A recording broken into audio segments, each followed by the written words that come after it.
Donc, le plan du cours est le suivant.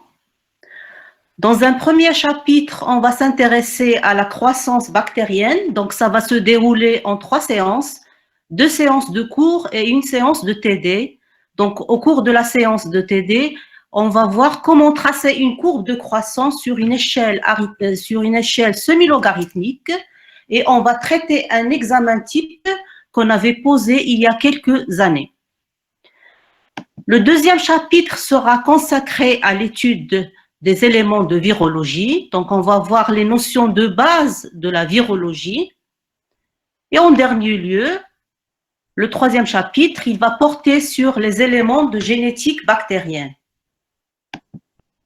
Donc, commençons par la croissance bactérienne. Donc, en microbiologie, la notion de croissance recouvre 2 aspects différents.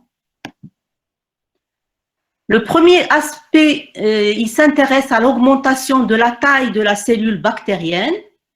Et dans ce cas, on parle de croissance cellulaire. Le deuxième aspect s'oriente surtout vers l'augmentation du nombre de cellules bactériennes dans une population. On parle dans ce cas de croissance de la population bactérienne. Donc, dans ce cours, on va s'intéresser au deuxième volet, qui est la croissance de la population bactérienne.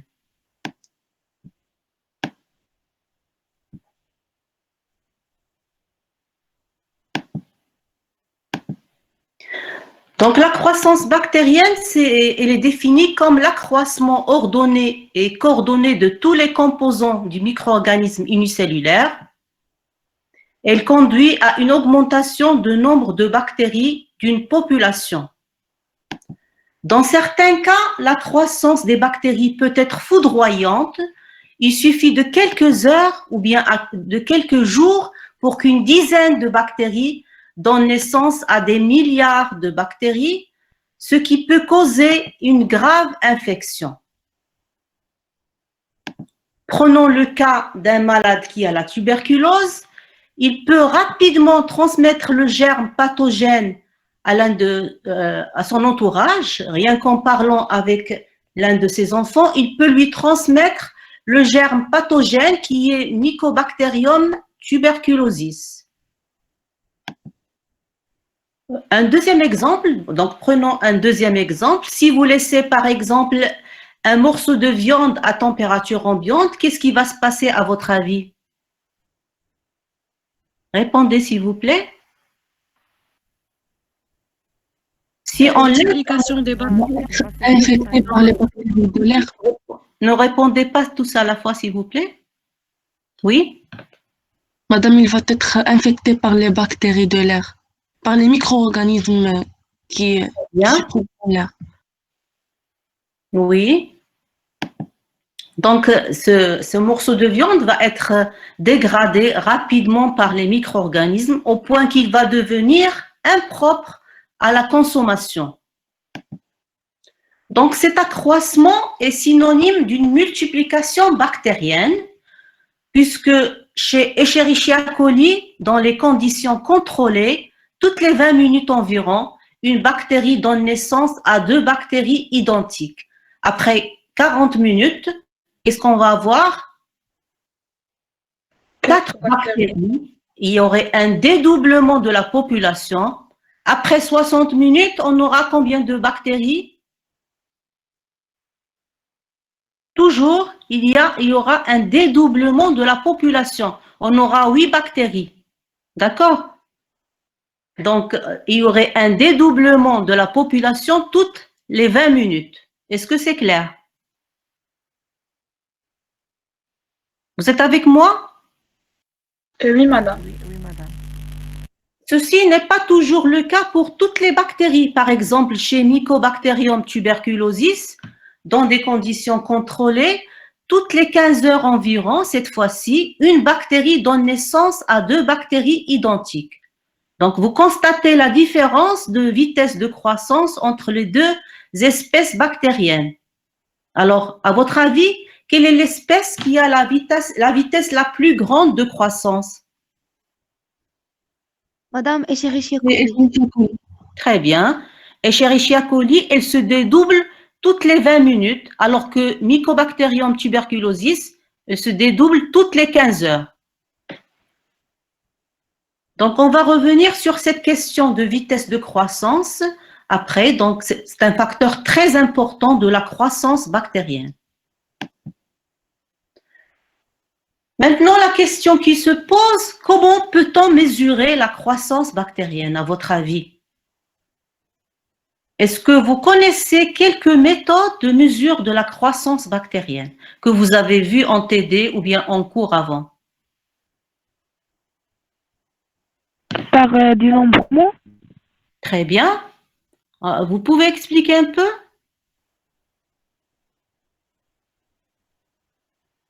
Oui, vous avez vu le dénombrement avec Madame Matla, dénombrement sur milieu solide et sur milieu liquide.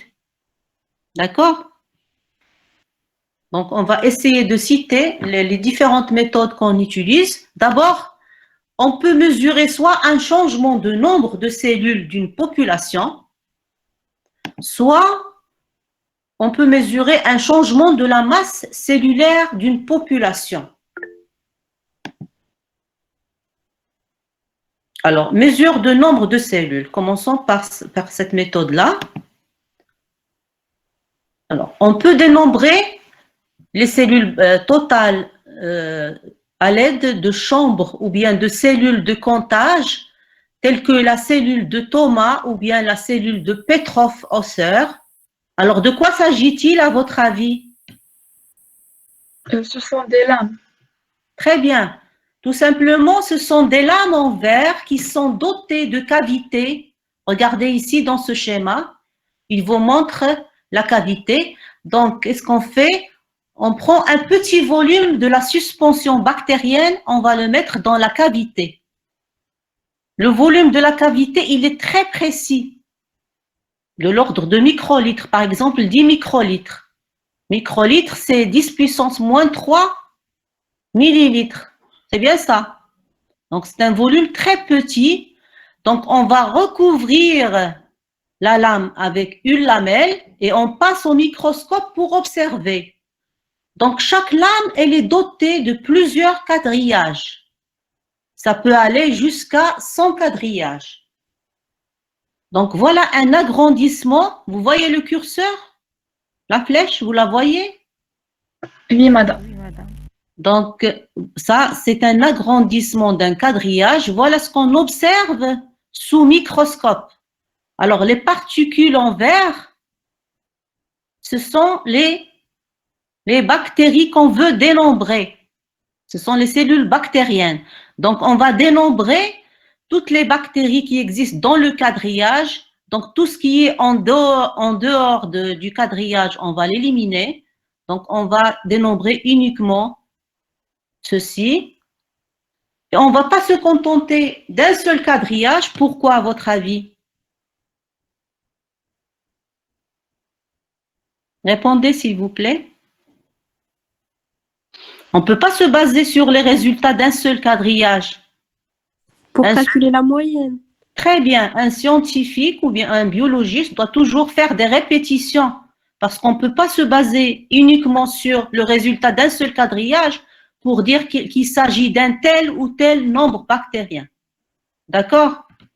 Donc, par exemple, on va compter 6 quadrillages et on va faire la moyenne de 6 quadrillages, le nombre total sur 6. Et on doit reporter nos résultats sous forme de bactéries par millilitre. D'accord? Donc, on doit tenir compte de quel facteur pour avoir cette unité-là, bactéries par millilitre? À votre avis, vous avez vu ça en TD? Parce que là, dans la cavité, combien j'ai mis? J'ai mis 10 microlitres. Moi, je voudrais le résultat en bactéries par millilitre. Donc, qu'est-ce que je dois faire? Je dois convertir du microlitre au millilitre. Oui, donc il faut tenir compte du volume d'ensemencement et d'un autre facteur très important. Lequel? Bien sûr, moi, je ne vais pas mettre la solution mère d'Escherichia coli, la solution mère. Je ne vais pas mettre. Madame, la dilution. Très bien, on doit toujours veiller à faire une bonne dilution. Parce que si je mets directement la solution mère, donc les cellules bactériennes vont se juxtaposer, ils vont se chevaucher et je ne vais rien voir. C'est comme une nappe bactérienne. Tout va être condensé et je ne vais pas pouvoir dénombrer les bactéries. D'accord? Je dois veiller à faire une dilution convenable. Donc, pour reporter les résultats en bactéries par millilitre, je dois tenir compte de deux facteurs très intéressants, le volume d'ensemencement et la dilution. Et vous avez une formule que vous devez appliquer, laquelle? Et la concentration initiale égale le nombre moyen de colonies sur le volume d'ensemencement fois 1 sur la dilution. Fois 1 sur VE fois 1 sur D. Très bien.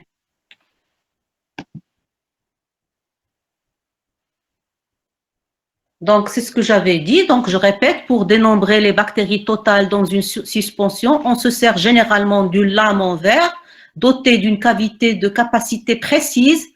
La suspension bactérienne est placée dans la cavité, puis recouverte d'une lamelle qui délimite avec précision ce volume. Et donc, les cellules sont comptées sous microscope. Donc, c'est une méthode très facile à utiliser. Elle est peu coûteuse et rapide. D'accord? Elle est pratique pour dénombrer les eucaryotes et les procaryotes, mais elle présente un inconvénient majeur. Lequel? Madame, on a vu que on va compter les cellules vivantes et les cellules non vivantes. Oui, et les cellules mortes, très bien. C'est ça l'inconvénient. On ne peut pas distinguer entre les cellules vivantes et les cellules mortes. Donc, on compte les cellules totales. Donc, on va passer à une autre méthode de mesure de la croissance. Donc, le comptage ou bien le dénombrement des bactéries peut se faire d'une manière automatique à l'aide de certains dispositifs électroniques. Donc, vous avez devant vous une photo qui vous montre un appareil qui permet de dénombrer les bactéries qu'on appelle, cet appareil, on l'appelle le compteur Coulter automatique. Donc, on met notre échantillon dans l'appareil. Donc, une suspension bactérienne doit passer à travers un orifice où un courant électrique est appliqué. Et donc, le mouvement des cellules à travers cet orifice, elle va modifier la résistance électrique. Donc, la résistance électrique va augmenter et par conséquent, les cellules seront comptées. C'est clair? Donc, c'est pas très important, donc c'est un peu technique. Donc, l'essentiel, c'est de savoir qu'il y a un compteur automatique qui permet de compter les bactéries. Donc, c'est une méthode très utile pour des micro-organismes de grande taille tels que les protozoaires, les algues et les levures. On peut même mesurer les cellules sanguines par cet appareil, mais pas pour des prokaryotes. Il est destiné surtout pour les micro-organismes de grande taille. C'est une technique bien sûr très facile puisqu'elle est automatique, elle est rapide à utiliser, mais elle présente le même inconvénient que les cellules de Thomas et les cellules de Petrov-Hausser. On ne peut pas distinguer entre les cellules vivantes et les cellules mortes. C'est clair? Est-ce que le rythme il est bon? Est-ce que je vais vite ou pas? Répondez s'il vous plaît. Non, madame, c'est bon. C'est bon? Oui, madame, je pense que vous avez un peu. Je vais un peu vite? Oui. Je vais essayer de diminuer la vitesse. Maintenant, on a vu deux méthodes directes de mesure de croissance. Donc, on vient de voir deux méthodes directes de mesure de croissance. Maintenant, on va voir une méthode indirecte. C'est la méthode de dénombrement sur milieu solide. Donc, on va dénombrer les cellules viables cette fois-ci. Alors, à votre avis, pourquoi on parle de méthode indirecte? Parce que les deux premières méthodes qu'on a vues, ce sont des méthodes directes, c'est-à-dire on dénombre directement les bactéries. Ici, qu'est-ce qu'on dénombre? Vous avez déjà vu ça, en TP et en TD. On dénombre quoi sur milieu solide? Ce que vous comptez dans la boîte de Les les colonies. Donc, on ne dénombre pas directement les bactéries. Alors, quel est le principe de dénombrement sur milieu solide? Une bactérie dans une colonie. Très bien. Une bactérie déposée à la surface d'un milieu gélosé, elle va donner naissance à une colonie qui a une forme, un aspect bien déterminé et qui est repérable à l'œil nu. D'accord? Donc, connaissant le nombre de colonies, on peut déduire, qu'est-ce qu'on peut déduire? Le nombre des bactéries. Tout simplement, on peut déduire le nombre de bactéries, justement. Alors, quelle est la première étape qu'on va faire avant La de dilution. dénombrer? Très bien. On va procéder à une gamme de dilution. On va préparer une gamme de dilution. Allons, par exemple, ici, vous avez une solution mère. Vous avez la gamme de dilution allant de 10-1 à 10 puissance moins 4. Ça peut aller jusqu'à 10 puissance moins 8 ou moins 10. Ça dépend de l'expérience elle-même. D'accord? Ici, on n'a présenté que 4 dilutions pour simplifier les choses. Donc, on a besoin d'une solution mère, par exemple d'Escherichia coli. Escherichia coli, c'est la bête du laboratoire. On travaille beaucoup avec Escherichia coli. Pourquoi, à votre avis? Parce qu'on a vu que sa reproduction, elle est très vite. Très bien, c'est une souche ou bien c'est une espèce à croissance très rapide. Donc, cela va nous permettre d'effectuer plusieurs expériences en un temps très court. On ne va pas prendre des bactéries à croissance lente. Donc, nous avons une solution mère. On va préparer en premier lieu la 10-1. Supposons que je prélève 0,5 ml de la solution mère. Qu'est-ce que je dois rajouter pour effectuer la 10-1? Le diluant. Je dois rajouter le volume de l'eau ou bien le volume de diluant qui est de 4,5 ml. Alors, quelle est la dilution que je vais avoir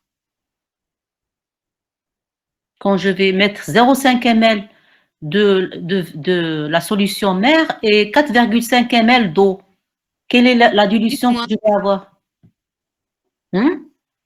10 moins 1. Dilution, on va mettre le volume de prise sur le volume final. Très bien. 0,5 sur 5 ml. Ça fait 10 puissance moins 1. Très bien. Alors, une fois que nous avons effectué la 10-1, on va bien mélanger à l'aide du vortex, comme vous avez fait en TP, et on va prélever, on va prélever 0,5 ml de quelle dilution? De 10 moins 1. De 10-1. On ne va pas prélever de la solution mère, c'est pour cela qu'on parle de dilution intermédiaire. On va prélever à partir de la dilution précédente. Donc, je vais prélever 0,5 ml de la dilution moins 1 et je vais mettre dans le tube 10-2 et je vais rajouter 4,5 ml d'eau. Vous remarquez qu'on a le même volume de prise et le même volume de diluant que la dilution précédente. Pourquoi, à votre avis? Alors qu'on est en train de préparer la 10-2 et non pas la 10-1. On a les mêmes volumes de prise. Est-ce que ça vous paraît logique? Oui, Pourquoi? parce que c'est déjà dilué. Quoi? On a le même, remarquez ici, le même volume de prise que VP1 et le même volume d'eau que 4,5. Parce que tout simplement, la dilution entre ces deux tubes-là n'est pas 10-2. D' est égal D2 sur D1. D'accord? D2 sur D1, c'est 10 puissance moins 2 sur 10 puissance moins 1. Ça fait combien? 10 moins 2 sur 10 moins 1, c'est 10 moins 1. D'accord? Oui, Est-ce madame. que vous êtes d'accord avec moi? Oui, oui, on est d'accord. Il faut toujours calculer la dilution intermédiaire entre les deux tubes. Ça, vous l'avez vu en détail avec Madame Matla. Ça, c'est un petit rappel. Normalement, vous devez répondre à ces questions.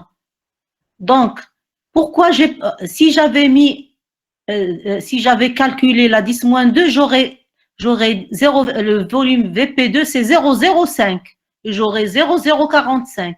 Donc, la dilution entre ces deux tubes-là, je dois la calculer parce que j'ai prélevé à partir de la 10-1 et non pas de la solution mère. Et donc, D' entre les deux tubes serait égal à D2 sur D1. Ça fait combien? 10 à la puissance moins 1. Comment vous avez fait? C'est D égale le D2 sur D1 égale 10 à la Très puissance moins 2 sur 10 à la puissance moins 1. C'est ça ce que j'ai voulu entendre. Est-ce que tout le monde suit? Normalement, c'est un rappel de ce que vous avez vu avec Madame Matla. Vous l'avez vu en détail. Alors, une fois qu'on a terminé la 10-2, on va préparer la 10-3. D'accord? De la même manière, je vais bien mélanger à l'aide du vortex et je vais prélever 0,5 ml de la dilution 10-2 que je vais mettre dans le tube 10-3. Et je vais rajouter de l'eau 4,5 ml. Alors, vous constatez qu'on a les mêmes volumes. Pourquoi? Parce qu'on va calculer encore une fois la dilution entre le 10 à la puissance moins 2 et 10 à la puissance moins 3. C'est 10 à la puissance moins 3 sur 10 à la puissance moins 2. Ok, C'est 10 à la ça va puissance... faire 10 moins 1. Oui, 10 à la puissance Moins 1. Et donc, automatiquement, on aura le même volume de prise et le même volume de diluant. Mais attention, ce n'est pas toujours le cas. Ici, parce qu'on a fait des dilutions décimales, et la dilution intermédiaire, elle est toujours la même. Il se peut qu'on vous donne, le jour de l'examen, on donne des dilutions beaucoup plus compliquées. Il faudrait comprendre le principe. Tout simplement, il faut calculer les dilutions intermédiaires à chaque fois. Est-ce que c'est clair? Oui, c'est clair. Normalement, je ne devais pas expliquer cette partie-là, elle est déjà faite. Donc, une fois que nous avons réalisé la gamme de dilution, qu'est-ce qu'on va faire après? Quelle est l'étape suivante?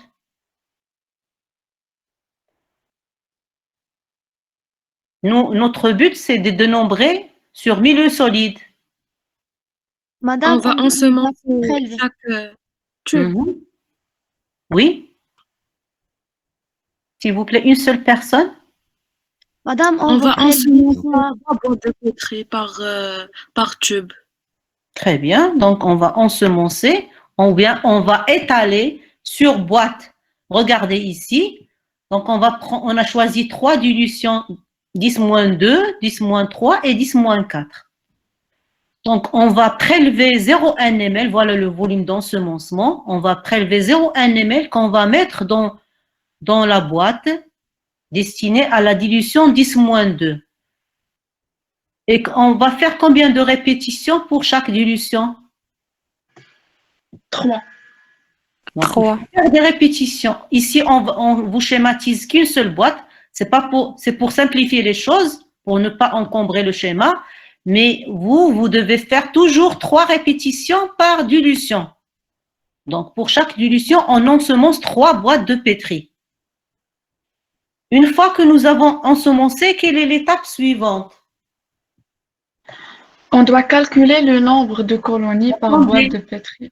Il y a une étape avant de compter. Où est-ce qu'on va mettre nos boîtes? Dans l'incubateur. Oui. Donc, on doit incuber nos boîtes dans un incubateur. Donc, vous avez ici un schéma d'un incubateur. Donc, on doit mettre les bactéries dans les conditions optimales de croissance. Donc, pour Escherichia coli, la température optimale, elle est de 37 degrés. Et le temps, on va laisser de 24 heures à 48 heures. Cela dépend du développement des colonies. Voilà donc un exemple de résultat qu'on peut avoir donc après incubation. supposons qu'on a 324 colonies à la dilution 10-2, 57 à la dilution 10-3 et 7 colonies à la dilution 10-4. Alors, quelle est, à votre avis, la dilution la plus convenable qu'on va retenir pour faire le calcul? 10 à la puissance moins 3. 10 puissance moins 3. Très bien. Pourquoi? Parce que le nombre de colonies, il est entre 30 et 300. OK. Donc, le nombre de colonies, il est entre 30 et 300. Et donc, la concentration, la définition de la croissance, de la concentration, pardon, vous le savez tous, vous savez tous la formule. Donc, c'est le nombre de colonies multiplié par 1 sur VE multiplié par 1 sur D. Quel est le volume d'ensemencement? 0,1. Oui, il est là. Le volume d'ensemencement est 0,1. Et on va prendre la dilution 10 puissance moins 3. Et le nombre de colonies, il est de 57. Donc, ça fait combien? La concentration initiale, c'est 57 fois 1 sur 0,1 fois 1 sur 10 puissance moins 3. Ça fait combien? Un calcul mental. 1 sur 0,1, ça fait combien? 1 sur 10 moins 1, ça fait 10. 1 sur 10 moins 3, ça fait combien? Alors, 10 puissance 3. 2000. C'est 1 sur 10 moins 3, c'est 10 puissance 3. 1 sur 10 puissance moins 4, c'est 10 puissance 4. C'est l'inverse. Donc, on aura 57 fois 10 puissance 3, ça fait 57 fois 10 à la puissance 4. C'est quoi UFC par millilitre? Pourquoi j'ai reporté mes résultats sous cette forme-là? Unité formant colonie par millilitre.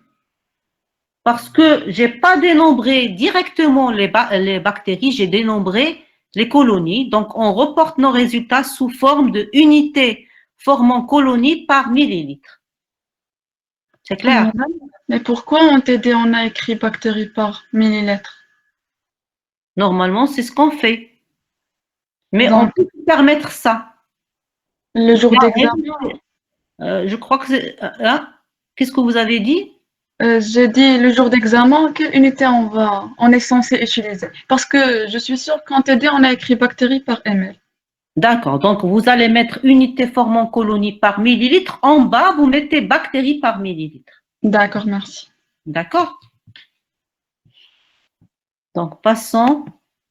Donc, cette technique-là de dénombrement par culture en boîte de pétri, c'est une technique très précise, très utilisée en microbiologie pour effectuer des dénombrements de cellules viables de micro-organismes qui sont présents dans différents biotopes tels que l'eau, le sol, les aliments, etc. Mais elle présente un inconvénient, c'est une technique un peu lourde, nécessite beaucoup de matériel et beaucoup de temps. Donc, on doit préparer beaucoup de matériel, les tubes, les pipettes, etc. Faire toujours une gamme de dilution, ensemencer, laisser un certain temps. Donc, vous allez voir qu'il y a des méthodes beaucoup plus rapides et plus pratiques. Mais cette méthode-là, elle reste toujours très utilisée en microbiologie et très précise. C'est ça l'essentiel. Donc, nous avons vu les méthodes de mesure de nombre de bactéries. Vous pouvez récapituler un peu ce que nous venons de voir, les méthodes que nous avons vues tout à l'heure. Quelqu'un peut récapituler un peu? Donc, on a vu deux méthodes directes, lesquelles? Alors, personne n'est capable de répondre? Quelles sont les méthodes qu'on vient de voir? Les deux méthodes directes, on a vu la méthode de dénombrement sur la lame de Petrov, Osser ou bien Thomas, qui prend un volume précis et après oui, c'est pas la peine de décrire, juste la méthode, très bien. D'accord, donc et on va nombrer chaque lame, il prend porte des Oui, quadrillages. c'est pas la peine de rentrer Ensuite, dans on le a parlé détail. sur la deuxième méthode directe qui est le Mm. compteur électronique. C'est une machine automatique. Très bien. Mais C'est une il méthode- présente méthode le directe. problème. Mhm. Les deux, ils présentent l'inconvénient qu'on ne peut pas distinguer entre les cellules qui sont vivantes et les cellules qui sont mortes. Très bien. Alors que pour les méthodes indirectes, on a dit que on les appelle d'abord indirectes parce qu'on compte les colonies, non pas les bactéries eux-mêmes. On a dit qu'on va effectuer un dénombrement sur le milieu solide avec dilution. Après, la première étape, c'est la dilution. Oui, Deuxième oui, étape, c'est c'est bon, c'est bon. l'incubateur. Et C'est bon. ensuite, D'accord. Très bien. Donc, votre nom, s'il vous plaît? Safa Aliouet. Je voudrais que d'autres étudiants participent. D'accord? C'est bien pour l'apprentissage. Donc, à chaque fois, on va récapituler et on va valoriser les étudiants qui répondent aux questions. Alors, on va passer à d'autres méthodes. Mesure de la masse, donc mesure de poids sec. Donc, vous avez un schéma devant vous. Regardez, vous avez deux fioles. La fiole qui est à gauche, qu'est-ce qu'elle contient à votre avis? Rien. De l'eau. Ça, c'est pas de l'eau. Non, c'est une culture. Tu cherches à couler? Oui, elle a cherché à couler pur. Non. Le milieu. Non, c'est une Non, je Le parle milieu de- S'il vous plaît, un par un ou une par une. La fiole, je parle de la fiole de gauche, celle qui est à gauche. C'est le milieu de culture. C'est tout simplement le milieu de culture qui n'a pas été ensemencé. C'est une fiole témoin. Toujours, un scientifique doit, avant de commencer une expérience, il doit toujours laisser un tube témoin ou une fiole témoin pour comparer cette fiole-là à l'autre fiole qui a été. Cette fiole, elle contient la souche, elle a été ensemencée et incubée. Voilà le résultat, ce qu'on a trouvé. Comment on appelle ça? Trouble. C'est un trouble bactérien. OK? Alors, on voudrait mesurer le poids sec des cellules bactériennes dans ce mélange-là. Dans cette culture-là, je voudrais mesurer le poids sec. À votre avis, comment je dois procéder?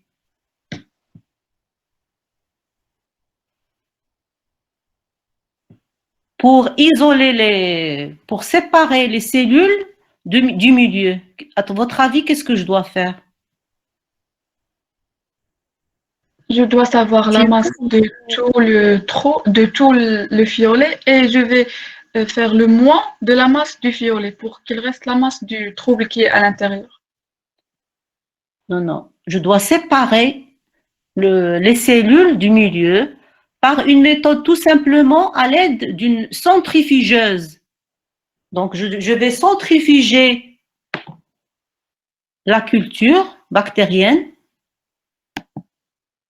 Voilà, donc je vais récolter mes cellules par centrifugation. La centrifugation, elle va permettre de séparer la phase liquide de la phase solide. Regardez ce que j'obtiens. J'obtiens au fond du tube un culot. Un culot, ce sont les cellules bactériennes et j'obtiens une phase liquide. Moi, je ne suis pas intéressée par la phase liquide. Je vais l'éliminer. Je vais laisser que les cellules bactériennes. C'est ce qui est au fond du tube qu'on appelle le culot. D'accord? Répondez, s'il vous plaît. Est-ce que vous êtes d'accord avec moi? Oui, madame. Oui, madame. Alors, une fois que j'ai récolté mes cellules, je vais les laver, stérilement bien sûr. Je vais les sécher dans un four et je vais les peser. C'est ça mon but, c'est d'avoir le poids sec. Je vais les peser à l'aide d'une balance, tout simplement. Et connaissant le poids sec des cellules, on peut déduire le poids frais. J'ai une relation entre le poids frais et le poids sec. Donc, le poids frais d'une bactérie, c'est 1,5 fois 10 puissance moins 12 grammes. Supposons que je mesure le poids sec à l'aide de la balance, je mesure 1 gramme. Alors, quel est le poids frais? Comment je vais procéder? Comment je vais faire pour calculer le poids frais? Et j'ai cette relation-là. D'accord? Comment je vais procéder? Tout simplement, oui,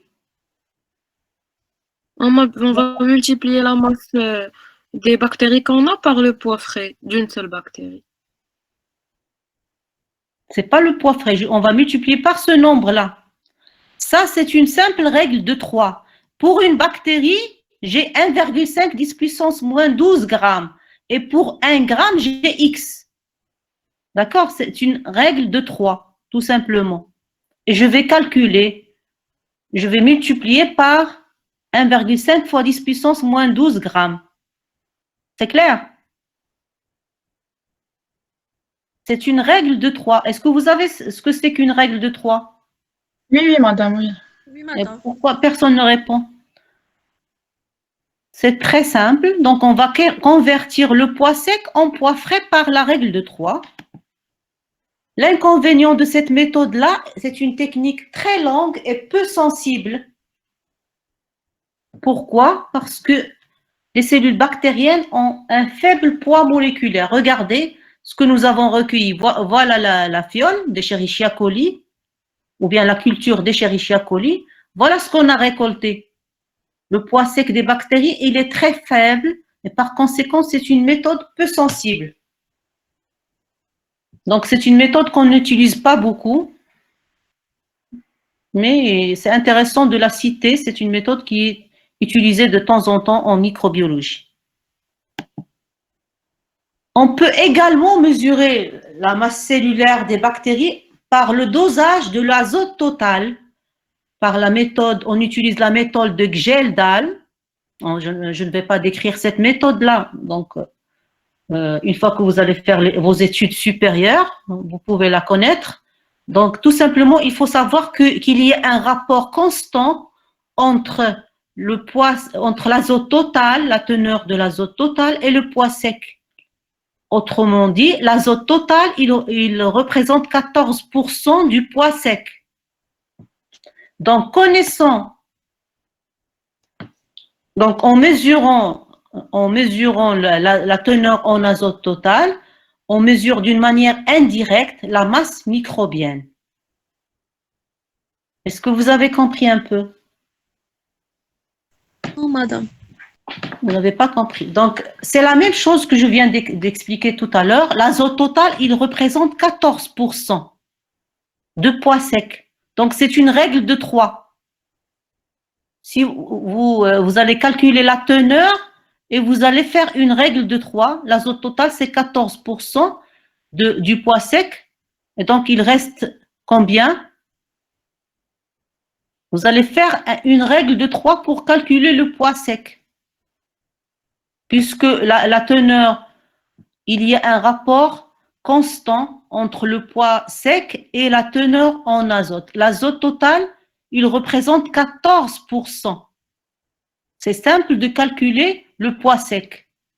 C'est une simple règle de 3, je répète. Madame, Oui? est-ce que vous pouvez nous donner un exemple parce que même en expliquant, j'ai vraiment pas compris. Supposons qu'on obtient, je ne sais pas quoi, par exemple l'azote total, on obtient une valeur, n'importe quelle valeur, 55%. 55. 55, c'est 14% de poids sec. Pour 100%, quel est le poids sec?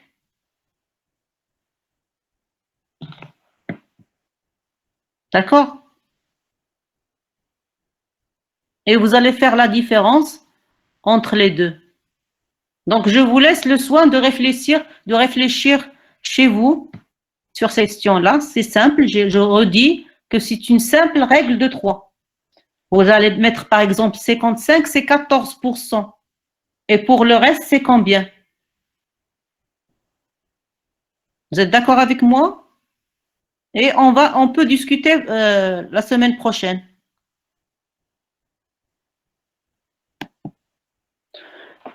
Passons à une autre méthode, celle qui est très utilisée en microbiologie. C'est une méthode très simple, très facile. Elle donne de bons résultats.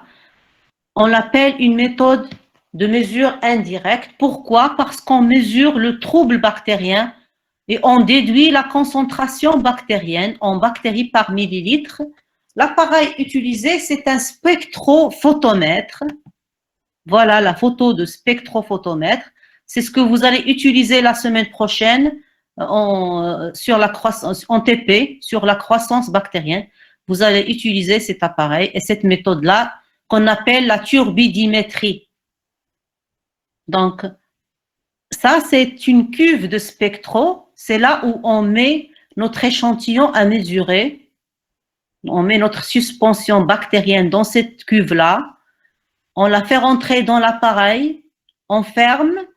On règle la longueur d'onde de 600 nanomètres, 600 à 620. Et on a ici une graduation qui nous donne la valeur de DO. D'accord? Est-ce que vous avez compris ou je répète? Répondez s'il vous plaît. Vous êtes avec moi? Oui, madame, on a compris. Oui. Il faut répondre. Quand je dis d'accord, il faut répondre. Pour ne pas laisser ce temps mort comme ça. Donc, j'ai dit que c'est une méthode indirecte par laquelle on mesure le trouble bactérien et on déduit la concentration bactérienne. Cette méthode-là, elle se base sur le fait, lorsqu'un rayon lumineux traverse une suspension bactérienne, la quantité de lumière transmise, elle est inférieure à la quantité de lumière émise. Et donc, il y a une partie qui est absorbée par la suspension bactérienne. Il y a une réduction de lumière. Et donc, on peut mesurer cette réduction de lumière par le spectrophotomètre. Je vais répéter. Donc, une suspension bactérienne traversée par un rayon lumineux, elle disperse la lumière. Qu'est-ce que ça veut dire, disperse la lumière? Elle reflète, elle émet. Elle émet. Elle absorbe la lumière. Donc, la lumière, elle est réduite. Une partie, elle est absorbée par la suspension bactérienne. Et donc, la quantité de lumière transmise, elle est réduite par rapport à la quantité émise. Je passe. Et on mesure cette réduction de lumière à l'aide de spectrophotomètres. Vous avez ici, c'est une méthode que, comme je viens de dire, c'est une méthode très simple, plus rapide et la plus utilisée en microbiologie. Vous allez comprendre mieux avec ce schéma-là qui explique d'une manière nette ce phénomène de turbidimétrie. Donc, vous avez ici un schéma, vous avez deux suspensions bactériennes, la suspension 1 et la suspension 2.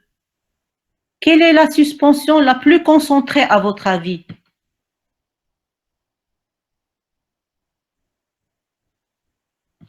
Regardez. La suspension 1. Elle est plus concentrée? Regardez. C'est pointillé. C'est la solution 2 qui présente un trouble plus important que celui de S1. Et donc, quelle est la solution qui va disperser le plus la lumière? S1. Pourquoi S1? Non, c'est S2. Puisqu'on a plus de bactéries, on a plus d'absorption de lumière. Très bien.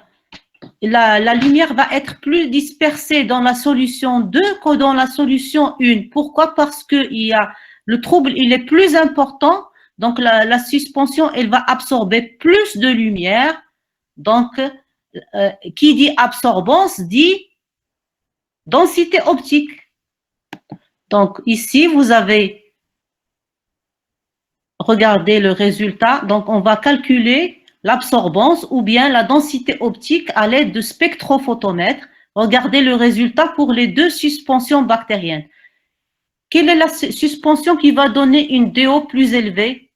La plus élevée. C'est S2. C'est S2, très bien. Regardez l'aiguille de l'appareil. Ici, on a une valeur à peu près égale à combien? On a 0,1, 0,2, 0,3, 0,4. On a une DO à peu près de 0,4, alors qu'ici, regardez l'aiguille, c'est à peu près de 0,1. Donc, la densité DO2, elle est supérieure à DO1. C'est clair? Répondez. Donc, plus le trouble bactérien est important, plus il y a dispersion de lumière et moins de lumière, moins de lumière détectée. Et donc, plus l'absorbance est élevée. Qui dit absorbance dit densité optique. Bon, c'est ça le principe de cette méthode-là de turbidimétrie. Est-ce que quelqu'un peut récapituler, s'il vous plaît? Parce que c'est très important, c'est la méthode qu'on va utiliser en TP, en TD, etc. Donc, Madame, la turbidimétrie, c'est une méthode plus simple, Oui. plus rapide et plus utilisée en microbiologie. Oui. C'est une Quel est mesure le principe indirecte. de cette méthode, justement? Oui. Continuez, quel est le principe de cette méthode? C'est une mesure indirecte de troubles bactériens à l'aide de spectrophotométrie et aussi en déduire la concentration bactérienne. Oui. Mais quel est le principe par rapport à la lumière et tout? Pour la lumière, il y a une absorbance de la lumière par une suspension bactérienne. Et plus la trouble bactérienne est concentrée, plus on a absorbance de la lumière et plus on a la densité est plus forte. Plus élevé, très bien. Le nom, s'il vous plaît? Le nom de l'étudiante? Mariam Erregaz. C'est comme ça qu'on va avancer. Donc, c'est la clé de la réussite, la participation active des étudiants avec le prof. Donc, je recommande vivement cet aspect-là. Vous avez ici une cuve de spectrophotomètre. C'est ce que vous allez utiliser en TP. Donc, on va vous donner une cuve de spectrophotomètre dans laquelle vous allez mettre votre suspension bactérienne. Vous avez ici une source de lumière. I0, c'est quoi? Ça, c'est la quantité de lumière au temps T0. C'est la quantité de lumière émise. Vous avez ici la lumière qui est réfléchie ou bien qui est absorbée par la bactérie. I, c'est quoi? C'est la lumière après dépasser le trou. On l'appelle la lumière, la quantité de lumière transmise. I0, c'est la quantité de lumière émise et I, c'est la quantité de lumière transmise. Donc, quelle est la quantité de lumière la plus élevée? C'est I0. Oui. Donc, on a I est inférieur à I0. Donc, toute suspension bactérienne obéit à la loi de Beer-Lambert qui est, on a la densité optique est égale à log de I0 sur I est égale à epsilon LC. On va définir tous ces facteurs, epsilon LC. Sachez que epsilon est une constante et L, c'est une constante. Donc, DO est égal à KC. Donc, on va définir un peu ces paramètres. Epsilon, c'est une constante d'absorbance. L, c'est la distance traversée par le rayon lumineux. C'est cette distance-là. Elle est de 1 cm.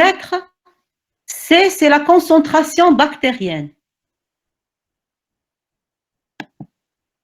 Donc, epsilon et L sont des constantes. Donc, on peut dire ou bien on peut conclure que la DO, elle est toujours proportionnelle à la concentration bactérienne. Donc, on vous donne DO en fonction du temps ou bien nombre de bactéries en fonction de temps, c'est la même chose. Vous allez avoir la même allure de la courbe de croissance. Donc, sachez que la densité optique, elle est proportionnelle à la concentration bactérienne. C'est bon ou bien je répète tout ça? Répondez, s'il vous plaît. C'est bon, madame. J'ai l'impression qu'il n'y a personne. À chaque fois, il faut répondre rapidement.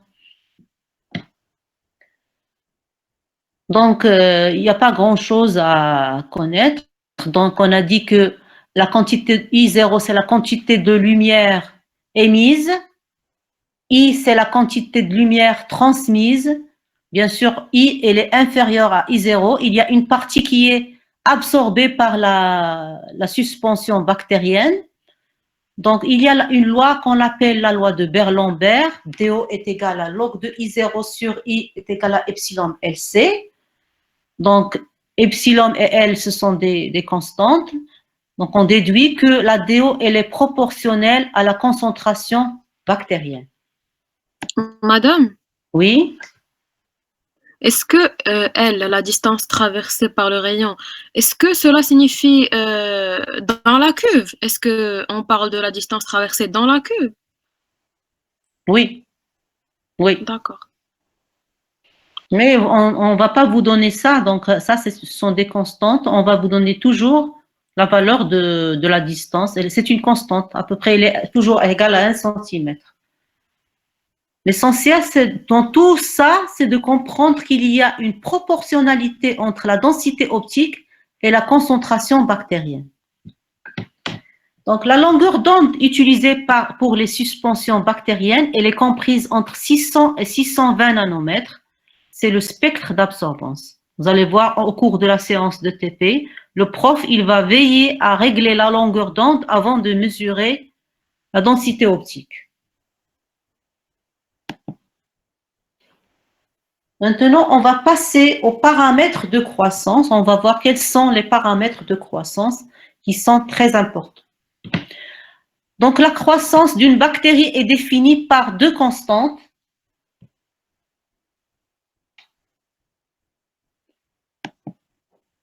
Vous avez le temps de génération. C'est le temps qui sépare deux divisions successives. C'est le temps nécessaire au dédoublement de la population. On a G est égal à T sur N. T, c'est le temps de croissance. N, c'est le nombre de divisions. Donc, chez Escherichia coli, on a G, on sait que G, c'est le temps qui sépare, ou bien c'est le temps nécessaire pour le dédoublement de la population. Il est de 20 minutes. Il faut le convertir en heures parce que l'unité de G, c'est l'heure. D'accord? Vous savez bien sûr comment convertir les minutes en heures, n'est-ce pas? Répondez, s'il vous plaît. Même les lycéens ou bien les collégiens, ils savent ça. C'est une règle de 3. Donc, une heure, c'est 60 minutes, etc. Ouais. Donc, le deuxième paramètre, c'est le taux de croissance. On parle aussi de vitesse de croissance. C'est le nombre de divisions par unité de temps. C'est l'inverse de G, c'est N sur T. Le nombre de divisions par le temps. Mu est exprimé en nombre de divisions par unité de temps.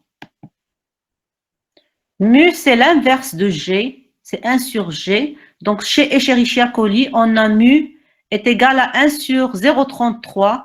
Ça fait 1 sur 0,33, ça fait 3 divisions par heure. C'est clair? C'est un petit calcul. Donc, on assimile le taux de croissance à une vitesse de croissance. C'est comme ça, c'est comme si on a kilomètres par heure, division par heure. Donc, il faut savoir qu'il y a deux paramètres de croissance, le temps de génération et le taux de croissance. Maintenant, on va voir l'expression mathématique de la croissance bactérienne. Donc, il y a le temps et il y a le nombre de bactéries. Supposons qu'au temps T0, on a un nombre N0 qui est égal à 1 fois N0. C'est équivalent 2 à la puissance 0, N0. Et vous savez que 2 à la puissance 0, ça fait combien? 1. 1. Au temps T1, j'aurai combien? Puisqu'on a parlé d'un dédoublement de la population, au temps T1, j'aurai N1 à 2 fois N0. Et c'est 2 à la puissance 1, N0. Vous suivez? Oui, madame. Oui, madame. Oui, madame. Très bien. Au temps T2, j'aurai le double de N1. toujours un dédoublement de la population. 2 fois 2 fois N. N2. N2. Non, 4 fois N0. Oui, on a N2, 2 fois N1 et 4 fois N0. N2 est égal à 2 fois 2 N0. C'est 2 à la puissance 2 N0. Et ainsi de suite. T3 est égal à combien? 6 N0. 6 N0, c'est 2 à la puissance 3 N0. Et ainsi de suite. Jusqu'à Tn, le temps final, où on a N 10 N, c'est 2 fois 2 N fois N0, c'est 2 à la puissance N, N0.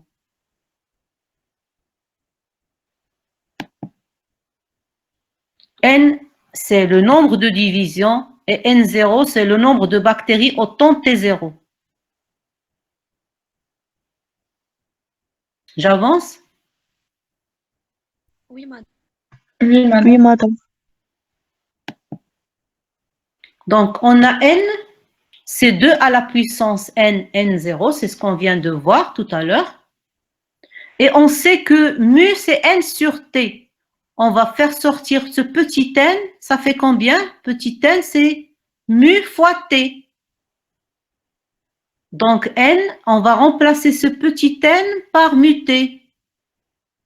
C'est bon? C'est 2 mu t n0. Est-ce que c'est clair? C'est bon. Oui. Oui, madame. Donc, il faut apprendre cette formule-là par cœur. Cette formule-là, on va la convertir en logarithme par la suite. Maintenant, on va voir la représentation graphique de la croissance. La croissance bactérienne est représentée par une courbe. Vous avez n en fonction du temps ou bien la densité optique en fonction du temps. Donc, il se peut qu'on vous donne les valeurs de densité optique ou bien les valeurs de n. Donc, sur l'axe des abscisses, vous allez présenter quoi? Quels paramètres? Puisque vous avez n en fonction du temps, sur l'axe des abscisses, qu'est-ce qu'on va mettre? Le temps. Tout simplement le temps. Et sur l'axe des ordonnées, on va mettre soit les valeurs de DO, soit les valeurs de nombre de bactéries. Donc, si on fait une représentation arithmétique, supposons qu'au temps T0, on a N0 qui est égal à 10 puissance 4 bactéries par millilitre. Supposons qu'au temps T1, on a un N1 qui est égal à 2 fois N0, 2 10 puissance 4 bactéries par millilitre. À T2, on a 4 N0. À T3, on a 8 N0, ça fait 8 fois 10 puissance 4 bactéries par millilitre.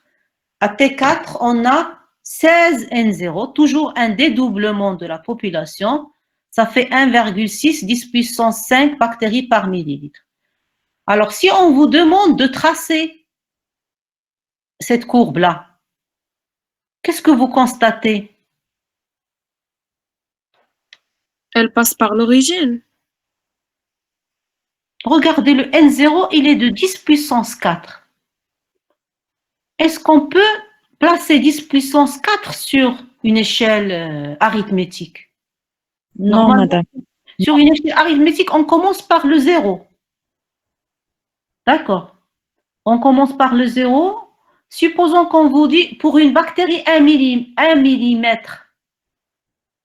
L'échelle pour une bactérie 1 millimètre, pour 10 puissance 4, ça fait 10 puissance 4 millimètres, ça fait combien en mètres? 10 puissance 4 millimètres. 10 puissance 3, c'est 1 mètre. Et 10 puissance 4, c'est 10 mètres. Il vous faut un papier de 10 mètres pour placer que 10 puissance 4. Alors, vous constatez que le nombre de bactéries, il est trop élevé. Donc, impossible de représenter les valeurs de n sur une échelle arithmétique. Parce que les valeurs sont trop élevées. Ça peut aller jusqu'à 10 puissance 10 bactéries par millilitre. Est-ce que vous avez compris ce que je viens de dire? Oui, madame. Oui, madame. On va expliquer ça en détail en TD. Mais je vous donne le principe que l'échelle arithmétique, elle ne convient pas aux fortes concentrations bactériennes.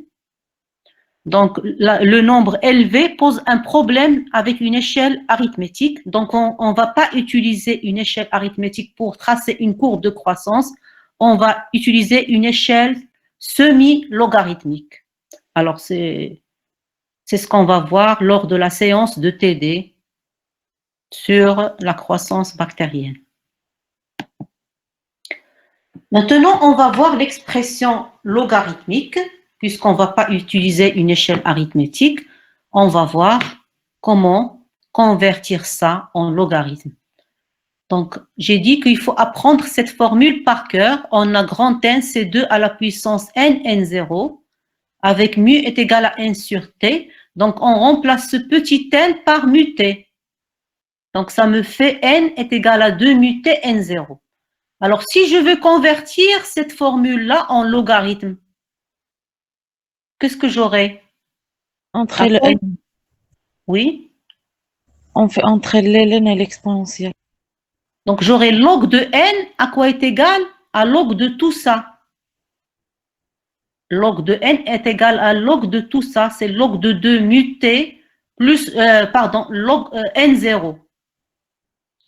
Donc, je veux convertir log de n je veux convertir cette formule en logarithme. J'aurai log de n, c'est log de tout ça. Donc, je voudrais un peu développer cette formule-là. Qu'est-ce que j'aurai? À quoi est égal log de n? Log de mu t plus fort, s'il vous plaît. J'ai dit log 2 à la puissance mu t plus log de n0. Très bien. Ça, vous l'avez vu en secondaire. Comment développer une formule? Log de n, c'est log de 2 mu t plus log de n0. Parce qu'on a ici une multiplication. Donc, ça fait cette formule-là. Est égal à mu t log de 2 plus log de n0. Vous êtes d'accord avec moi? Ça, vous l'avez vu en secondaire. Oui, madame. Oui, madame, on va faire log de n moins log de n0 égale à mu t log de 2. Alors, on a log de n0, c'est une constante. Log de 2, c'est une constante. Donc, ça vous rappelle quelque chose, cette équation? Oui, c'est une droite. C'est une droite. C'est l'équation d'une droite. Y est égal à ax plus b ou bien at plus b. C'est l'équation d'une droite. À quoi est égale la pente d'une droite? Par rapport à cette formule-là, la pente, à quoi est égale? Madame, c'est A. C'est A, très bien. Et par rapport à la formule? C'est mu log A et log de n0, c'est b. Non, non, non. Je parle uniquement de la pente. On a dit que la pente, c'est A. Donc, C'est mu log 2. Très bien, c'est mu log de 2. On laisse que le temps. La pente est égale, de la droite est égale à A. C'est mu log de 2.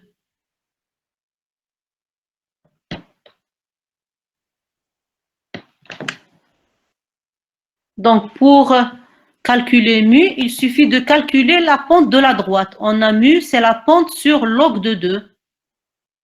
Vous suivez avec moi? Oui, madame. Donc, c'est tout simplement, c'est un peu mathématique. Donc, si on veut faire sortir mu de cette équation, mu à quoi est égal? Mu, c'est log de...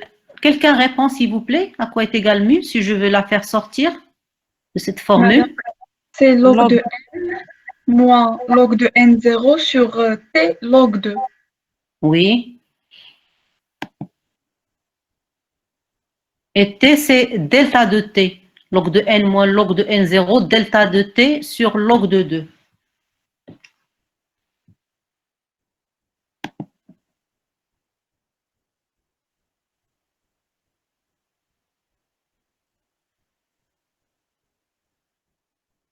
Ça s'est coupé? Oui, madame. Attendez, s'il vous plaît, est-ce que ça s'est coupé? Oui, madame, vous avez enlevé la présentation. Ah bon? Comment je vais pouvoir revenir? C'est bon? Non, Vous avez madame. fait- Non, madame. Non, madame. C'est bon? Non, madame. Non, madame. Je ne sais pas qu'est-ce que je dois faire. Madame, vous aurez allé au l'angle de Meet et en bas, vous avez présenté maintenant. Je refais tout ça. Oui, sur Meet, vous cliquez présenter maintenant, présenter l'écran et vous pouvez aller au diaporama. Mais comment je vais réduire ça? Madame, sur l'angle de Meet, où il y a les noms des étudiants et les messages, vous avez en bas présenter maintenant. À côté du micro et du caméra, vous avez présenté maintenant.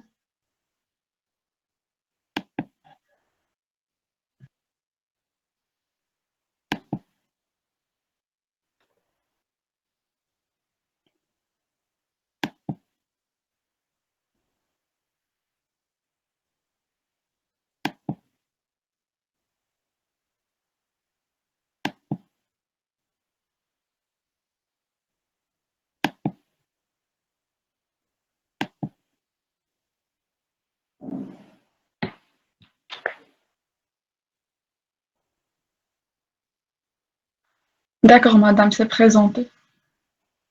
Oui, mais où est-ce qu'il est le PowerPoint? C'est bon? Oui, c'est bon. C'est bon.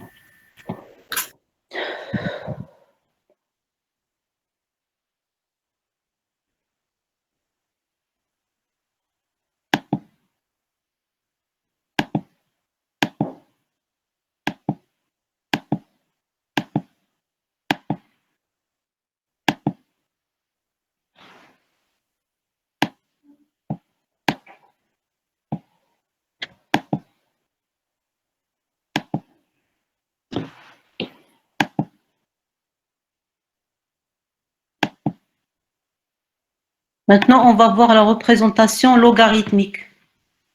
Donc, la courbe de croissance est exprimée en coordonnées semi-logarithmiques. On a dit que l'échelle arithmétique ne convient pas aux fortes concentrations bactériennes. Donc, on va voir comment tracer une courbe sur une échelle semi-logarithmique.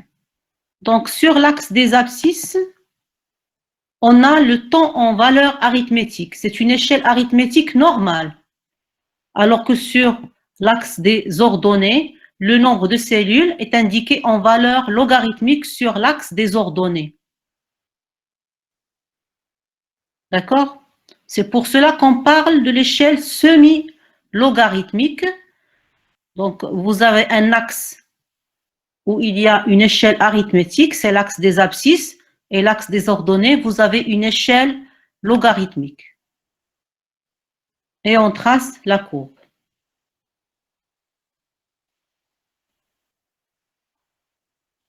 C'est bon? Oui, madame. Donc, on vous dit, attention, tracez la courbe sur un papier semi-logarithmique. Donc, on va vous donner une échelle semi-logarithmique ou ce qu'on appelle un papier semi-logarithmique. vous n'allez pas convertir en logarithme. L'échelle, elle est déjà faite. Il suffit de placer les points sur l'échelle, mais il y a certaines règles à appliquer. Je vais vous les expliquer en détail lors de la séance de TD et je vais vous dire un peu les règles rapidement au cours de cette séance. Donc, on va voir le protocole expérimental. Supposons qu'on veut effectuer une expérience, on veut suivre la croissance d'une souche d'Escherichia coli en fonction du temps. D'ailleurs, c'est ce que vous allez faire lors de la séance de TP. De quoi on a besoin pour effectuer cette expérience à votre avis? Donc, je vais suivre la croissance en fonction du temps.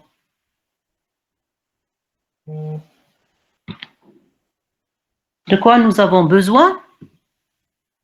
Madame, un milieu de culture. Très bien, donc nous avons besoin d'un milieu de culture. Et quoi encore? La chose la plus importante? Bactéries. La bactérienne. Donc, j'ai besoin d'une souche qui est fraîche. Par exemple, supposons que je voudrais effectuer l'expérience à 8 heures du matin, je vais préparer ma préculture la veille pour Escherichia coli. Par exemple, à 18 heures du soir, je vais lancer une préculture, ce que j'appelle une préculture, qui va me servir pour ensemencer mon milieu de culture le lendemain. Donc, toujours, il faut rafraîchir la culture. Je ne vais pas prendre la souche du réfrigérateur, je dois l'incuber la veille pour qu'elle soit fraîche, qu'elle soit très jeune.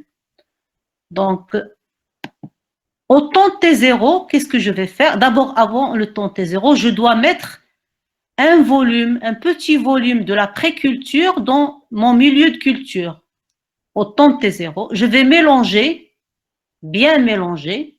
Donc, j'ai un milieu de culture favorable pour le développement des bactéries. Je vais mettre un petit volume dans mon milieu de culture. Et au temps T0, ce que j'appelle le T0, je vais prélever 1 ml que je vais mettre dans la cuve de spectrophotomètre. Pourquoi? À votre avis? Pourquoi je fais cette mesure-là? C'est pour avoir la densité optique au temps T0. C'est très important de connaître quelle est la DO au temps T0 ou bien quel est le nombre de bactéries au temps T0. Donc, ça va me permettre de déterminer le nombre de bactéries, donc soit en DO, soit en nombre de bactéries. Cela veut dire la même chose. Après, quelle est l'étape suivante à votre avis? On va répéter jusqu'à Tn. Oui, on va répéter. Mais qu'est-ce qu'on doit faire? C'est très important. On doit mettre la souche dans des conditions optimales de croissance. Je ne vais pas la mettre dans l'incubateur. Oui, je ne vais pas laisser ma souche ou bien ma culture sur la paillasse.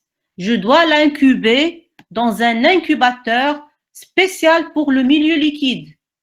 C'est ce que vous allez voir la semaine prochaine. Donc, je dois la mettre dans un incubateur avec agitation. L'agitation, elle va me permettre une bonne oxygénation. Donc, je vais régler la température de l'incubateur à 37 degrés parce que c'est la température optimale de croissance. Et je vais incuber durant 30 minutes. Donc, toutes les 30 minutes, je vais mesurer ma densité optique. Donc, je vais laisser 30 minutes. Une fois que les 30 minutes se sont écoulées, je vais faire sortir ma fiole de l'incubateur et je vais prélever encore une fois au temps T1. Je vais prélever un petit volume, 1 ml par exemple, que je vais mettre dans la cuve de spectro. Je ferme l'appareil et je vais mesurer la densité optique au temps T1 ou bien le N1 au temps T1. C'est clair? Alors, une fois que j'ai mesuré la densité optique au temps T1, qu'est-ce que je vais faire? Quelle est l'étape suivante? On va l'incuber encore une fois. Très bien. Tout ça, on doit l'incuber. Parce que sinon, ça va être discontinu. On doit la remettre dans les conditions optimales de croissance. Donc, veillez toujours à remettre votre fiole dans l'incubateur. Et la même chose à T2. Donc, on mesure toutes les 30 minutes. Donc, à T2, je vais mesurer la densité optique. Qui dit densité optique dit nombre de bactéries, jusqu'à la fin, jusqu'à Tn, où je vais mesurer le N indice N. Voilà un peu le protocole expérimental que vous allez faire la semaine prochaine en TP. C'est clair? Oui, madame. Alors, maintenant, une petite remarque avant de passer à la diapo suivante. Donc, durant la croissance, on vous dit la température et l'aération, l'agitation doivent être respectées. C'est ce que je viens de dire. On met toujours la souche dans les conditions optimales de croissance. On règle même le pH du milieu. Avant d'ensemencer, on règle le pH. Si c'est une souche qui nécessite un pH neutre, on doit régler le pH à 7. Si c'est une souche acidophile, on va régler le pH à 5. Pour Escherichia coli, ça nécessite un pH neutre. Donc, on règle tous ces paramètres pour mettre la souche dans les conditions optimales de croissance. Maintenant, supposons qu'on est en train qu'on vous donne des valeurs. Ça, ce sont des résultats pour une autre souche bactérienne. Donc, on vous dit qu'on a suivi la croissance d'une souche bactérienne toutes les 5 heures. Donc, vous avez un tableau ici qui vous donne le résultat. Donc, on mesure toutes les 5 heures jusqu'à 60 heures et on vous donne le nombre de bactéries. Donc, à 0, au temps de T0, on a 1,1 10 puissance 8. À 5 heures, on a 1,8 10 puissance 8 et ainsi de suite. Regardez les valeurs trop élevées des bactéries. Donc, on ne peut pas utiliser une échelle arithmétique. Voilà l'échelle semi-logarithmique. C'est ce papier que vous devez donc télécharger. Je vais le poser dans le classroom. Donc, que vous devez télécharger avec les exercices. Donc, voilà le papier semi-log. Donc, comme vous constatez, c'est un peu bizarre. Les gradations sont bizarres. Au début, l'échelle et les lignes sont écartées, puis ils deviennent très serrés, puis ça s'écarte et ça devient encore une fois très serré. Vous avez comme 2 blocs ici qui se répètent. Vous avez 1, 2, 3, 4. Regardez, l'intervalle entre 2 et 3, il est plus grand que l'intervalle entre 3 et 4. Puis, ça devient plus on monte, plus ça devient serré. Regardez l'intervalle entre 8 et 9, c'est très serré, et 10. Puis, ça se répète. On a 2, 3, 4, 5, etc. Ce sont 2 blocs qui se répètent. Ces 2 blocs, on les appelle des modules. Donc, c'est une échelle à 2 modules. Donc, on va expliquer ça en détail en TD. Donc, je vais vous expliquer maintenant rapidement comment placer les points. Regardez, la plus petite valeur, c'est 1,1 fois 10 puissance 8. Donc, comment je vais choisir les gradations? Comment je vais choisir les gradations de l'échelle? Les valeurs de l'échelle semi-log sont fictives, non réelles. On les remplace par les valeurs qui nous intéressent. Regardez ici, la plus petite valeur, c'est 10 puissance 8. Et la plus grande, c'est 10 puissance 9. Donc, je vais mettre, ce qui m'intéresse moi, je vais le mettre. Ça ne va pas commencer à regarder par le 0, comme sur une échelle arithmétique. Donc, ce qui m'intéresse moi, c'est de placer ces points. Je vais mettre 10 puissance 8 à ce niveau-là. Je vais laisser le 1 et je vais mettre 10 puissance 8. En passant d'un module à un autre, je multiplie par 10. J'aurai ici quelle valeur? 10 puissance 9, je multiplie par 10. Et ici, j'aurai 10 puissance 10. C'est ça les règles qu'il faut suivre. En passant d'un module à un autre, je multiplie par 10. Et je vais laisser ce 2. Cette valeur, c'est combien à votre avis? Si j'ai mis ici 10 puissance, j'aurai ici combien? 1 fois 10 à la puissance 8. Ça, c'est 1 fois 10 puissance 8. Ça, c'est combien? Sur la flèche, c'est combien? 2 fois 10 à la 2 fois 10 puissance 8, 3 fois 10 puissance 8, 4 fois 10 puissance 8, etc. Jusqu'à 9 fois 10 puissance 8 et 10 fois 10 puissance 8, ça fait 10 puissance 9.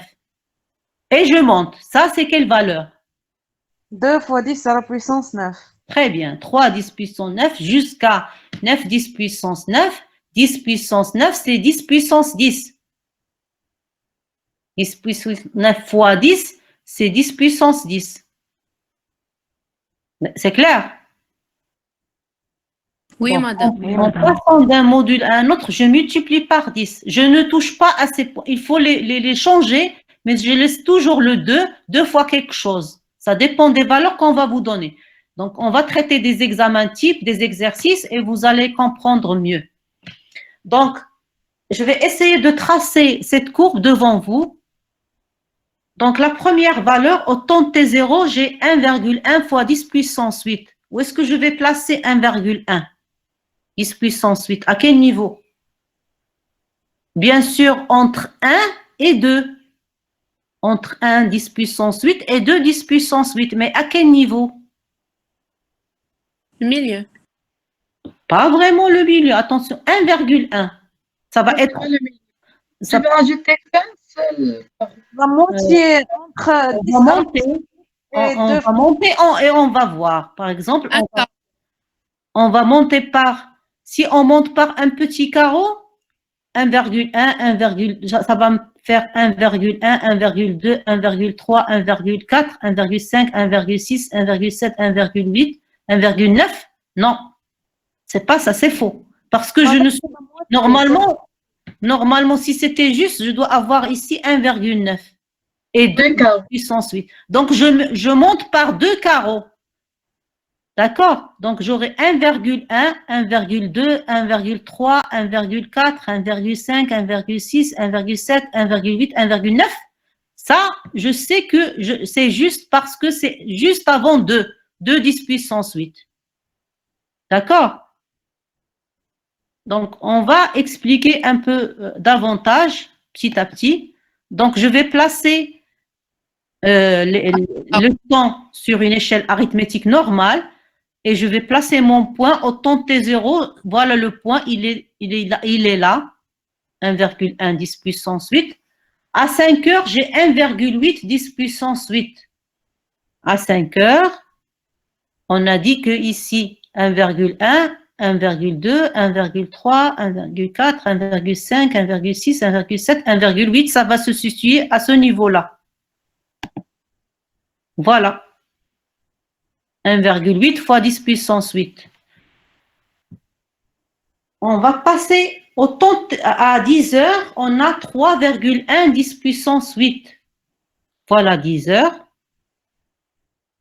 3,1. Regardez, entre 3 et 4, l'échelle s'est rétrécie. Il n'y a plus 20 carreaux, il n'y a que 10 carreaux. On va monter cette fois-ci par un petit carreau, 3,1, 3,2, etc. Ça, c'est 3,5 et ça, c'est 4 fois 10 puissance 8. C'est clair? Répondez, s'il vous plaît. Oui, madame, c'est clair. Oui, madame. Et on va expliquer davantage en TD. Et vous répétez ça chez vous, s'il vous plaît, pour comprendre mieux. Donc, à 15 heures, j'ai 5,4 10 puissance 8. Regardez, ça va se situer entre 5 et 6. Entre 5 10 puissance 8 et 6 10 puissance 8. Il n'y a que 10 carreaux. Cette fois-ci, il n'y a que 5 petits carreaux. Sur le papier semi-longue, vous allez le voir mieux. À l'œil nu, vous allez le voir mieux. Donc, on va monter cette fois-ci que 0,2, un petit carreau. Parce qu'il n'y a que 5 carreaux. Il n'y a plus 10 carreaux. Donc, 0,52, 5,4, ça va se situer à quel niveau? Après 2 petits carreaux. J'aurai 5,2 et 5,4 après 2 petits carreaux.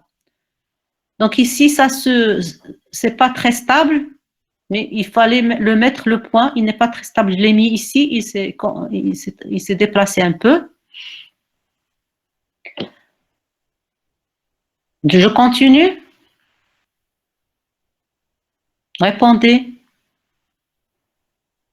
Oui, madame. À 20h, j'ai cette fois-ci 9,2 10 puissance 8. Ça va se situer à ce niveau-là. L'échelle, c'est très serré. Elle est devenue très serrée. Donc, on va monter par un petit carreau et on va mettre 9,2.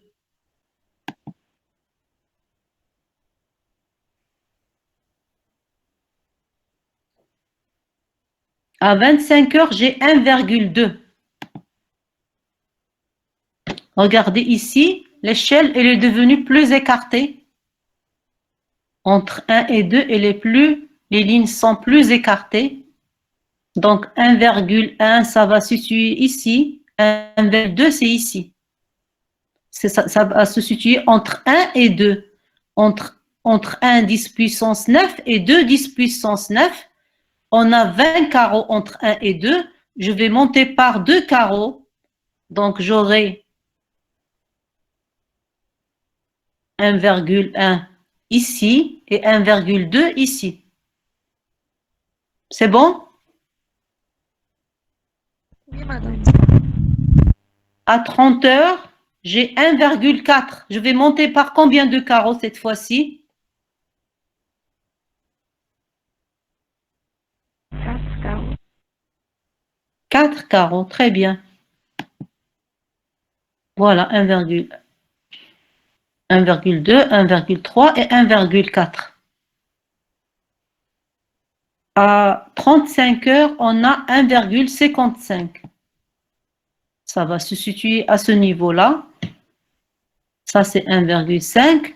C'est au milieu, entre 1,5 et 1,6. À 40h, j'ai 1,6. Vous allez refaire cette courbe chez vous. Vous allez télécharger le papier semi-log et vous allez tracer la courbe de croissance chez vous pour vous entraîner.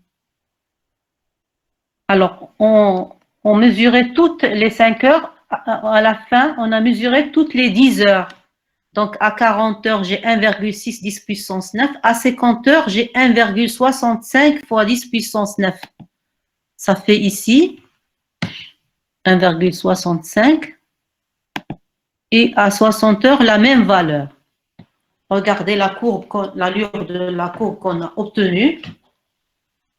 On peut tracer la courbe. Vous aurez une droite au début, à peu près une droite qui passe par la majorité des points, où vous aurez une phase comme celle-là. La droite, il faut la tracer par la règle. C'est une droite. C'est très important. Il faut la tracer par la règle. Et là, ça, c'est la phase qu'on appelle la phase stationnaire. Et ça, c'est la phase exponentielle. On va définir en détail les différentes phases de croissance après. Voilà l'allure de la courbe que nous avons obtenue. Je vous ai expliqué rapidement comment tracer la courbe, mais lors de la séance de TD, je vais vous expliquer exactement ce que c'est qu'une échelle semi-logarithmique et qu'est-ce qu'il faudrait faire dans chaque cas. Je passe? Oui, madame. Maintenant, comment? Oui? Madame, le cours de technique chimique va commencer d'ici 5 minutes. 5 minutes. Très bien. C'est à 10h10, il va commencer à ouvrir le lien et accepter les étudiants. Donc, d'ici 2 minutes, on doit être... D'accord. Je vais continuer rapidement.